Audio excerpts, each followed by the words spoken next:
खड़े सभी कर्मचारियों ने अपने कानों को अलर्ट कर लिया था। उनमें से कोई भी रानी के मुंह से एक भी शब्द, यहाँ तक कि आवाज और साज भी मिस नहीं करना चाहता था। वो सब उस तमाशे का बेसब्री से इंतजार कर रहे थे। Good morning. ऑफिस लेट आने के लिए सॉरी, मेरी नींद आज जरा देर से खुली थी। अभिनव ने रानी को बराबर सा जवाब देते हुए कहा। यह सुनकर रानी उखड़ गई और बोली, मैंने पूछा तुमसे कि तुम लेट क्यों आए हो? कब तुम्हारी नींद खुली और सपने में तुमने किस लड़की को अपनी बाहों में भरा?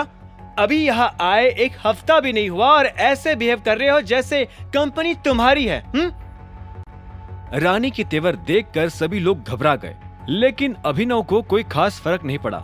उसने आसपास खड़े लोगों को देखा और इससे पहले कि वो अपनी तरफ से जवाब देता, तभी अभिनव को पीछे से एक आदमी की भारी सी आवाज सुनाई दी। ऐसे आदमी को तो कंपनी से तुरंत बाहर निकाल देना चाहिए। यह आवाज सुनते ही अभिनव समेत सभी लोग उस आदमी को देखने लगे। वो आदमी और कोई नहीं बल्कि देवेन था। वो अभिनव के पास आया और रानी की तरफ देखते हुए बोला, क्यों खड़ा है अभी तक यहाँ पर? टर्मिनेशन लेटर क्यों नहीं पकड़ाया इसे? देवेन की बातें सुनकर भी अभिनव को कोई सरप्राइज नहीं हुआ।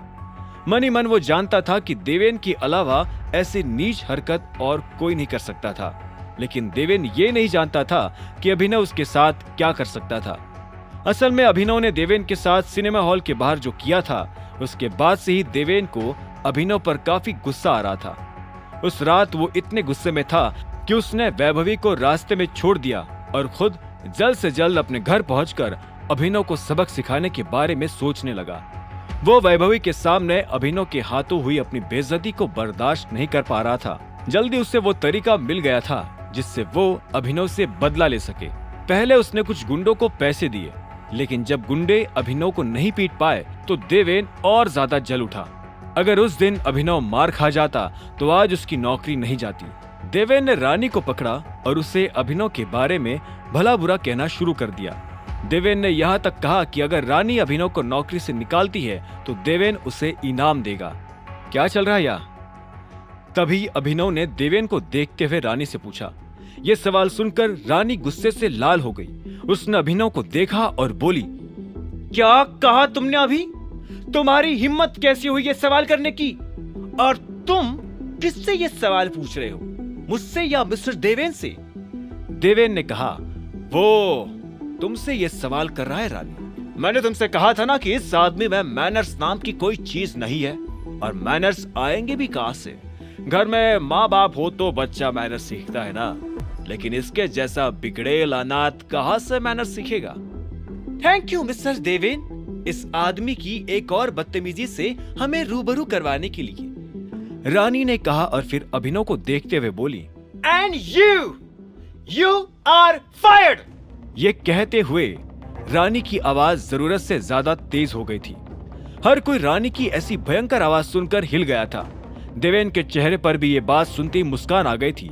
देवेन जो चाहता था वो उसकी आंखों के सामने हो रहा था। खुद देवेन भी इस मौके पर कुछ कहना चाहता था, लेकिन इससे पहले कि वो अपना मुंह खोल पाता, उसका फोन बज उठा।